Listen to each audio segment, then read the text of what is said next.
Kani kadega Batesi TV, bat pidang pet yaki kubor baman kasni, balawan rasha pi da ka Orange Nissan, lom so po niya Fabricate Shillong, ringkat bat ka BDW International School Nongmansong, Langkarding Shillong. Admissions open now.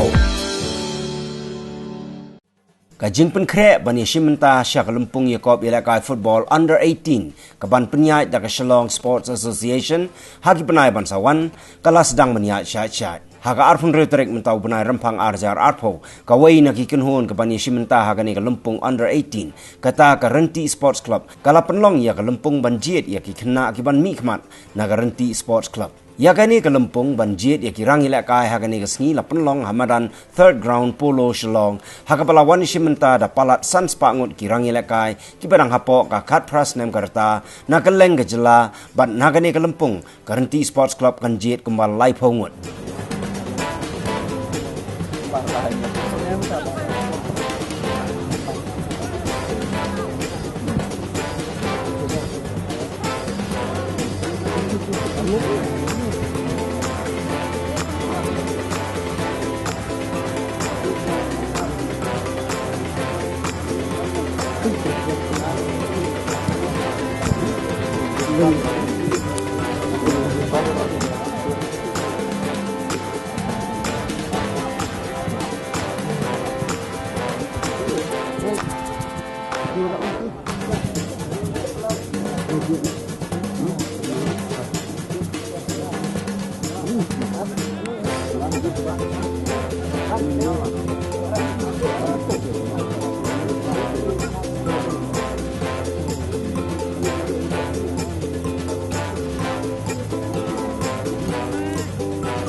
Cái pelong ini pengen jit open Meghalaya kan kita kalau macam senam pengen Shimenta boka Under 18 jongka Shillong Sports Association gila ile ban highlight tangi nasional andre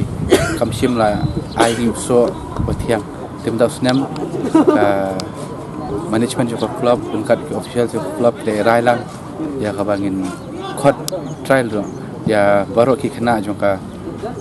Jelah Meghalaya kini awak menjadi kai nak kelab kecungi. Di kemangi imenta lomba ibu saya kena akibat lak menjadi kai. Ingin sekam lomba kini kena ilak ban. Yo kai jusuk jengjob ya ka Under 18 jong ka Shillong Sports Association. Paling pelong kenang kampulai banjir di place lomba.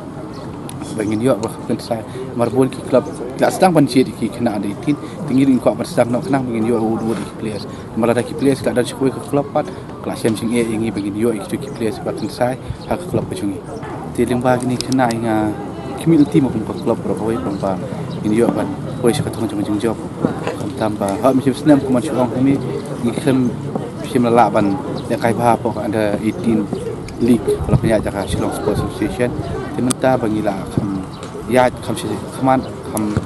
berkat kam bah kam janai namta ka Under 18 tinggi sekam banyak kai jusuk job akan ikut Under 18 Premier League banikong hija kalau bah katong ni kwa bangin yo kai jusuk job ya ka Under 18 Premier League banyak kai jusuk job tinggi habwat ik players bukan sa tinggi tiap bagi kidan bagi players bukan sa ka jela ka jungi di kalau ni kada bang kwa berkat try dia baru kena tinggi ni semua keman ba kini kena lawan dak mesim ke ba sultanat dak mesim eat football lawan sini ka trial ka jungi jeung bagi message ke bangisan jeung bagi media ke repair bangi pa ban bahkan don ka trial di kilawan sultanat bangi iya ka turn out ke ba internet ba hadu palat san sepak mut ki kena nak kelang jela kilawan ban Shimenta kan ka trial ka